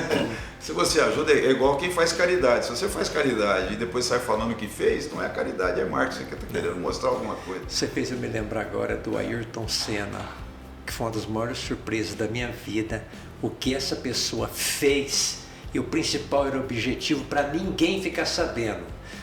Ficou sabendo após a morte dele. Após a morte dele, né? Pra você ver. Tem umas pessoas nesse mundo que a gente nunca fica sabendo, a não ser lá de vez em quando. Recente eu vi um desses vídeos que fala, tem um jogador, não lembro de que país ele é, se é Etiópia ou de Djibouti, sei lá o que, um tal de Mané. Eu vi. Certo? Você chegou a ver então? Pô, esse cara, alguém perguntou para ele, mas você não tem um carrão? A sua casa é um pouco mais modesta do que a dos jogadores que tem a fama que você tem. Ele falou assim, eu não estou preocupado com isso. O meu país tem um monte de gente passando necessidade, eu estou criando escola, estou criando hospitais, é isso que eu estou fazendo para melhorar a vida do meu povo. Olha que mentalidade bonita. Ele fez um hospital fantástico. Outra pessoa que a gente deu uma hora e já. O que a gente vê também, que a gente faz, é o Cristiano Ronaldo também, você sabia, né? Não tem tatuagem, doa o sangue e mantém, só na África, uma ONG de 1.500 crianças que depende dele. E ele nunca cita isso, ele nunca fala isso. Ninguém nem sabe, né? Exatamente. Eu estou vendo umas anotações aí, você queria fazer algum comentário que está aí nas anotações, queria agradecer alguma pessoa, reconhecer alguma pessoa, você fica à vontade. Tá. Eu sei que o tempo já está estourando, mas essa conversa está tão boa que não dá vontade de parar, né? É isso mesmo, mas fica à vontade. Mas eu estou falando isso para encerrar, né? Porque uma vez o Fernandão trouxe, a hora que nós chegamos ali na porta, ele falou, puxa vida, esqueci de falar isso. Numa próxima você me convida de novo? Tá. Então, você está dando a chance. De repente você quer fazer algum comentário? Que eu vou esquecer alguma coisa daqui, eu vou. Mas antes eu queria contar mais alguma coisa das historinhas que a gente viu tantas por aí, para mostrar as coisas como são no ramo, né? Eu me lembro que em Jaboticabal tinha, acho que tem ainda, deve estar bem velhinho se estiver vivo, um médico chamado Dr. Jamil. Ele tinha um outro irmão também, que eu não lembro o nome dele agora e tal, mas ele era um clínico geral, uma pessoa extremamente educada, ele atendia gente de jaleco branco, né? E o molecão começando, ainda nessa época eu conheci o Gilbertinho, que vinha de Araraquara pela Lederle.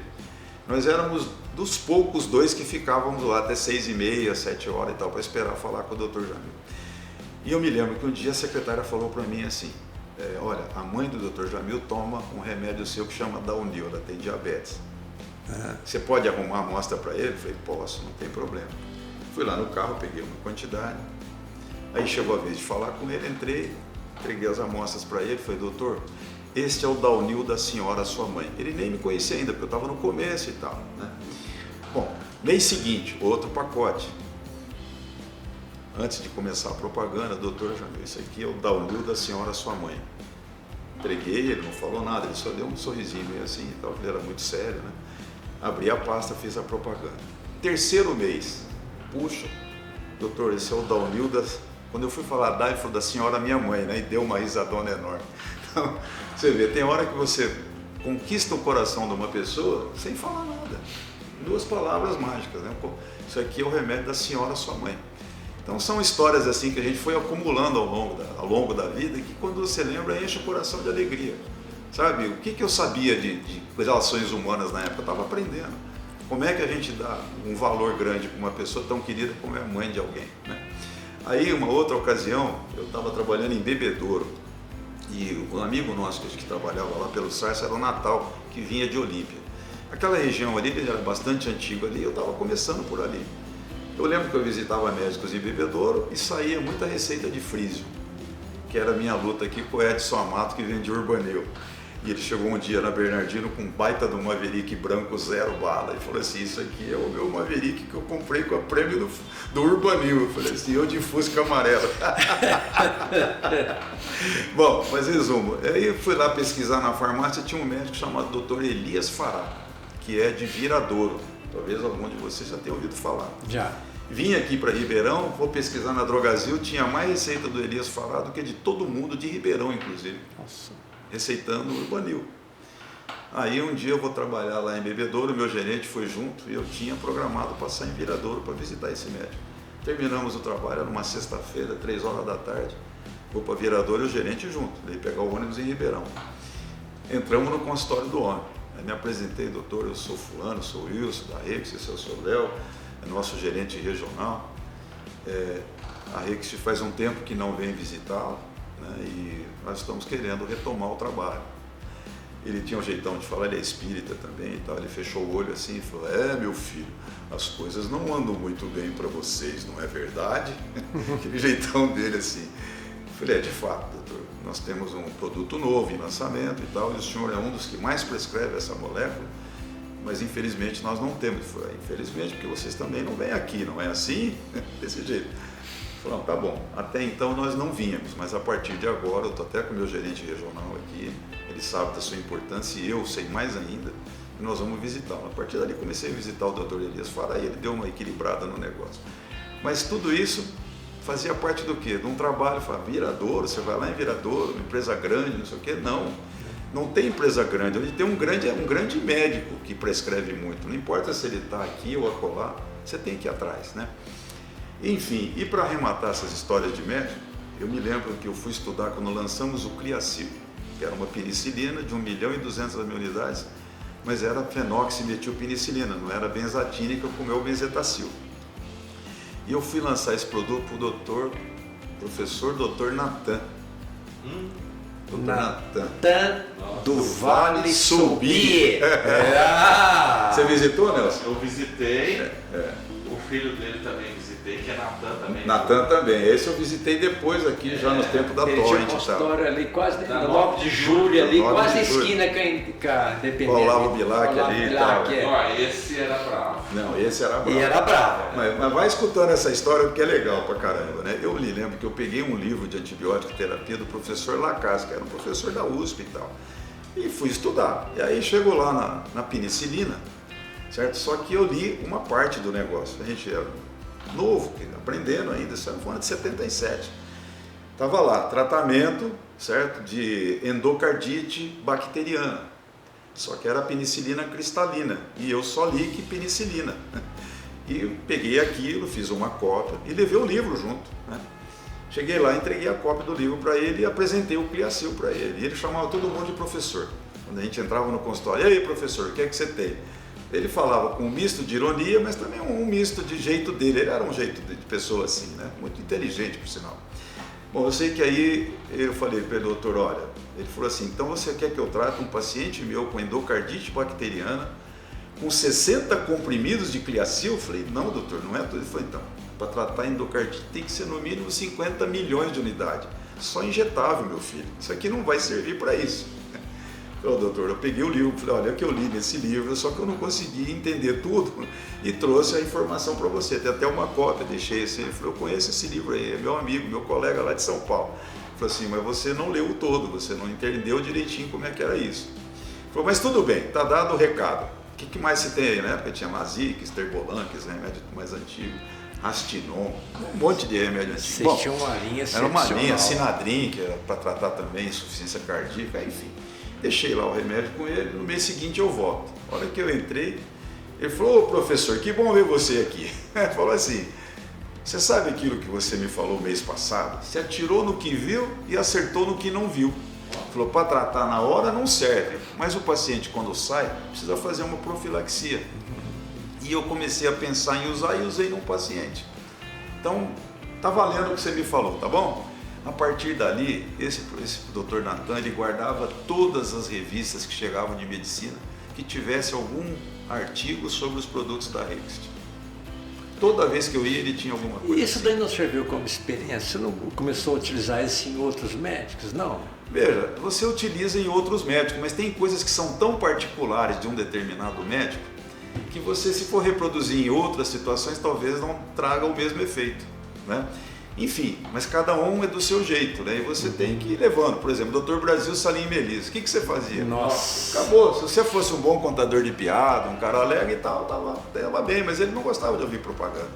Então você tinha que fazer. Cigarro também. Fumava o cigarrinho dele e tal, atendia a gente muito bem, era uma pessoa maravilhosa, adorava ele, né? Não, ele gostou. Agora, você querer ensinar alguma coisa? Não, pelo amor de Deus. Era na cozinha lá fora que ele atendia, né? Ele atendia lá fora e tal.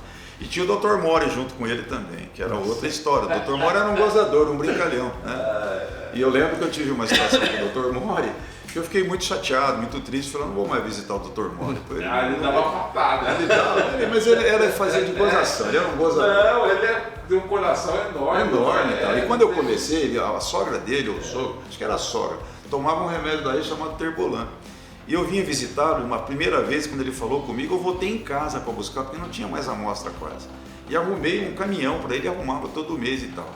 Aí eu fui fazer um lançamento de produto para ele, ele teve uma rasgada assim, meio e tal. Eu falei, quem quer? Saí fora, fui embora.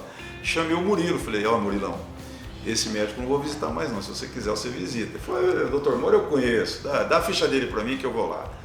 O Murilo visitou ele residente ainda, tinha outra coisa. E eu também estava aprendendo, se fosse hoje eu também teria feito a mesma coisa que o Murilo. Mas enfim, são histórias que vão te construindo, você sabe que não é todo mundo igual, você tem que tratar cada um do seu jeito, né? E para completar essa história de médico que gosta de representante interessado, tem um médico que eu escutei, o Zé Antônio falando dele aqui e tal. Dr. Eduardo Carvalho do Amaral, um pediatra que tinha um consultório ali na esquina do Santa Lídia. Ele está por ali ainda? Não, ele está na parte administrativa da Unimed. Ele está na Unimed, então? E eu me lembro que eu ia visitá-lo, uma vez eu pedi para ele, doutor, se você puder guardar as literaturas dos colegas que vêm aqui e tal, eu gosto muito de ver o que tem dos colegas e também mando para a empresa, informação de marketing e tal. E ele começou a guardar, então toda vez que eu ia lá e tal, a gente conversava, ele me ensinava algumas coisas e tal, me dava as literaturas e eu mandava isso para a empresa pedia, né? Você lembrava disso aí, realmente, você começa a falar as coisas e começa a lembrar. Nelson, tinha empresas que você tinha uma meta para entregar literatura, o gerente cobrava, não vai mandar nada? Não. A gente mandava todas as literaturas, principalmente dos concorrentes para de marketing, né? Pois é, então era uma coisa que a gente fazia com gosto, né? Enfim, aí ele falou, um dia você vai ser promovido. Eu falei, doutor, eu estou trabalhando e tal, né? Vamos em frente. Mas aí aconteceu, eu fui para o marketing, vim visitá-lo e tal. Eu falei, eu sabia. Essas são histórias. Torres Carlos de Camargo, outro grande amigo também. Enfim, gente, tem história para contar em mais 3 podcasts, se for o caso. Mas eu sei que o tempo aqui tem o seu limite, né? Mas eu quero então aproveitar para registrar, eu tenho aqui uma opção de nomes escritos aqui, mas eu não quero ser injusto com alguns, porque todos estão no meu coração. Mas eu vou declamar aqui, pode ser que aconteça de eu esquecer alguns. Mas alguns não posso deixar de mencionar, porque foram colegas de muito tempo na Rext. O Luizinho, meu sócio lá de Franco, nós temos um rancho junto lá e é uma pessoa maravilhosa. O Fernando, o Franco, né, que são pessoas que eu tenho o maior carinho do mundo. Tenho todos com muito carinho, mas estão mais próximos, não perde o contato e tal. Tem também o João Batista Paraquini, que infelizmente já foi embora, que era outra pessoa fantástica também. Edilson, foi colega por último da Rext, entrou na última vez que nós ampliamos aqui na cidade a quantidade de representantes. O Edilto também, que é um baita de um colega, né? E os colegas que são do ramo, que se eu for mencionar aqui, tem um caminhão, vocês vão ficar até amanhã fazendo a lista. Mas alguns a gente não é que lembra mais, é que ficou mais marcado pelas ajudas e tal. O Ney do Abbott, que era um gozador, um brincalhão, mas uma pessoa que, quando eu fui trabalhar em Piracicaba, ele me abriu as portas de todos os consultórios lá. Então é uma gratidão enorme à memória do Ney também e tal. O Carlinhos Boto, que foi meu colega do Jornal Diário da Manhã, trabalhamos junto lá, então era revisor e ele era do escritório, ele que trazia meu envelopinho com o salário do fim do mês e tal, né? Puxa, então são lembranças queridas, talvez o irmão dele que esteja aí nem soubesse disso, né? É o Genor, que é o irmão dele, né? Então veja, tem gente muito querida, mas a minha gratidão é para todos que me ajudaram, de um jeito que pôde ajudar, e quem não pôde ajudar, pelo exemplo, às vezes, que eu não queria que fosse daquele jeito, e também ajudaram de alguma forma, né? mas eu tenho o coração assim imensamente grato a todos os que estiveram próximos, que ajudaram, que trabalharam. Tivemos equipes maravilhosas. Foi no tempo da Torrent também, o senhor Orlando Famar, que foi o diretor, o presidente, o senhor Tadeu Strongoli, que foi meu gerente, meu diretor e meu presidente também. Tive a oportunidade de crescer naquela empresa, de ser gerente regional lá também, trabalhei lá por 17 anos, né? Ajudamos a construir aquela empresa que hoje está muito bem no mercado, dá emprego para mais de 300 pessoas do ramo, certo? Ampliou linhas de novo e está crescendo cada vez mais. Então, da equipe daquela época, tem gente de Ribeirão que hoje é diretor lá, que é o caso da Jupiara. O Elinho Palim foi um dos que nós ajudamos a montar o time aqui. O Eugênio era para ter vindo também, que eu falei, eu quero montar uma dupla de gente muito diferente, muito ousada e muito doida. Hélio Palim e Eugênio, você imagina o que ia dar isso. Mas na última hora convenceram ele a continuar na Labofarma lá, que depois virou a Xê, e ele não veio. Aí veio a Jupiara. Em Araraquara veio o Orlando Júnior, Rio Preto Modesto, mais o Edson Fock, depois vieram outros. O Donato. O Modesto eu trabalhei com ele. No Axê? No Axê. É, o Modesto era a turma antiga lá do Axê. Eu entrei em 88, Sim. o Modesto acho que entrou na mesma época que eu.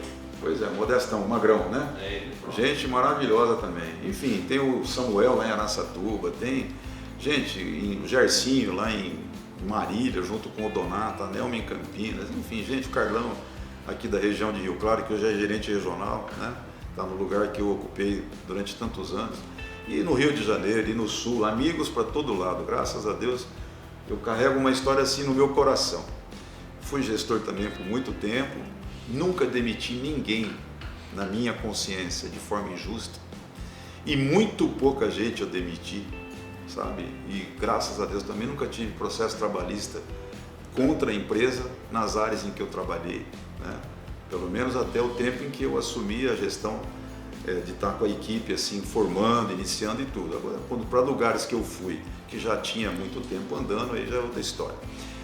Mas assim, carrego comigo uma consciência tranquila que eu consegui botar muito mais gente para cima, né, do que seria até esperado. E eu fico muito feliz de ter feito uma carreira assim. Acho que fui útil. Lógico que cometi meus erros também. Em algumas situações a gente pode não ter percebido que não estava no melhor caminho, mas sempre que percebi, nós retornamos e voltamos a trilhar o melhor. E acho que só posso dizer obrigado a Deus e aos colegas do ramo que tanto me ajudaram e tanto fizeram que eu tivesse uma carreira boa. Fez a sua parte, né? Eu sempre falo com o Nelson, todos os podcasts eu sinto assim na obrigação de falar, de reconhecer o trabalho que o Nelson vem fazendo aqui no Simprofarf, o que ele vem fazendo dentro da indústria farmacêutica. É uma pessoa que eu sempre falo, não tem denominativos para explicar que é o Nelson. O Nelson está ajudando a resgatar a história da indústria farmacêutica através desses podcasts, que acho que é muito importante. O Nelson faz uma coisa que a gente tem que marcar a nossa imagem na indústria farmacêutica, fazer alguma coisa em prol do representante. Eu sempre, quando o Neuber esteve aí no podcast dele, eu sempre elogiei ele, falei do trabalho, da abertura da fundação do CMP, que ajudou já muitos colegas, tudo, para ver o pessoal mais novo, ver o CMP, ver, nossa, assim, puxa, esse grupo realmente era bem unido. Nessa época que você está falando, nós conhecíamos todos os representantes por nome. Não, eu sempre falo, às vezes, eu saí mais da indústria farmacêutica contra a vontade dos meus gestores, mas eu vi que chegou um ponto que eu não estava conseguindo mais acompanhar, não estava mais conseguindo. Eu falei, sou de uma era antiga, para você ver, eu fiquei tanto tempo no mesmo setor, Wilson, que eu tinha um cadastro de 140 médicos que eu sabia o nome completo de todos os médicos.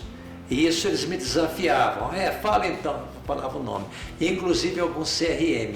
Eu nunca vou esquecer o CRM do Dr. Clodoaldo, CRM 4547. Olha só, olha que legal. Eu teve um tempo que eu lembrava também assim, porque ela tinha a ficha do Frisio, que era controlada, depois veio o Alival, dois produtos controlados. A gente tinha que fazer aquela fichinha, anotar o nome completo, endereço, cidade, CEP e CRM. Isso marcava. Bom, mas muito legal. Wilson, olha, eu gostaria de agradecer a tua presença aqui. Você saiu de São Carlos, tá, para vir aqui dar essa entrevista para nós. Eu espero que ela seja útil para muitos colegas que estão vendo esse podcast. Então, em nome do Simprofarf, em nome da Reprofar, que você tanto contribuiu, tá, agradecer a sua presença aqui, tá? Bom, muito obrigado, viu? Olha, eu é que agradeço a oportunidade tão cara de estar conversando com vocês aqui e poder de alguma forma contar um pouco da minha história, externar a minha gratidão a vocês e desejar que vocês continuem fazendo esse belo trabalho, trazendo mais pessoas aqui que possam contar as suas histórias também, porque como a gente começou na parte inicial da nossa conversa, né, ninguém faz nada sozinho. Todo mundo tem que ter um time junto, um grupo de pessoas em quem se apoiar e a quem apoiar também, né? Então eu quero dizer para vocês isso. Amigos a gente fez e o ramo nos deu muitos amigos como vocês e como tantos que a gente tem, que a gente gosta e ama tanto. A Reprofar é uma outra história também de união de amigos, de gente que teve um objetivo na vida de construir um espaço para os propagandistas. Então eu acho que tudo que puder juntar para fazer com que a Reprofar continue, com que o CMP continue, e que tudo se ajunte, que tudo se una, eu acho que é importante. A gente tem que ser um amálgama, né, dessa união, então, cada vez mais consolidando isso e levando essa bandeira para frente. Até porque passou tão rápido a nossa vida de profissionais, né? Você vê, eu já estou com 71 anos, eu comecei com 22. É rápido. Eu vou plagiar aqui uma frase que o Moacir falou, isso aqui, ó. A evolução da vida foi tão intensa, foi tão grande na indústria, que a Reprofar não iria continuar sozinha, não conseguiria continuar sozinho. Então, temos que unir CMP, a Reprofar e Simprofarf, que vai ser uma união para beneficiar o representante. Pois é, e isso para mim é a visão que eu tenho também. Porque daqui 10 anos, por exemplo, se eu ainda estiver aqui, estaria com 81, certo? E as pessoas vão passar, e se não tiver novas pessoas para dar continuidade, tudo se acaba, tudo se encerra. A gente está vendo os clubes da cidade. Marca aí daqui 10 anos para você fazer outro podcast. Pois é, então. Então é isso, eu quero então aproveitar, de novo, agradecer a pessoa que me abriu a porta do ramo, que foi o Sérgio Espanhol, aos que vieram depois me ensinando, a família dele, a dona Leila, que é uma pessoa querida também, que eu quero rever, faz muitos anos que eu não vejo. Enfim, a todos que de alguma forma contribuiriam, eu quero fazer um registro muito especial também. As pessoas que estiveram comigo mais recente, no meu fim do tempo aqui na Torrent, pessoas queridas, ao meu compadre Murilo, que esse eu tenho uma dívida de gratidão pela minha carreira, por quem me abriu portas, quem me indicou, quem me referenciou, e eu tenho essa dívida para a eternidade com ele, né? E outra coisa que eu acho importante também registrar, a família da gente é sempre a mola maior para a gente poder lutar, batalhar, fazer as coisas. Então são os filhos, a esposa, são os netos, que são pessoas que a gente ama, como você falou. Os netos são pessoas que a gente tem um amor neles que você não sabe de onde que vem e do tamanho que vem, de tanto que é, né? Eles podem fazer de gato e sapato que a gente dá risada e fica feliz, né? Então é isso, e eu quero desejar muito sucesso para todos os nossos colegas representantes, que os mais novos tentem encontrar um caminho de serem unidos, de fazerem amizade, sabe, de serem realmente parceiros, porque é só isso que faz sentido na vida, então não vamos levar nada daqui, tudo vai ficar aqui mesmo. Obrigado. E eu só espero, viu, que um dia eu aprenda a entrevistar no podcast, porque o que o pessoal pega no meu pé não é brincadeira. Obrigado. Valeu. Valeu mesmo, viu? Obrigado a vocês. A gente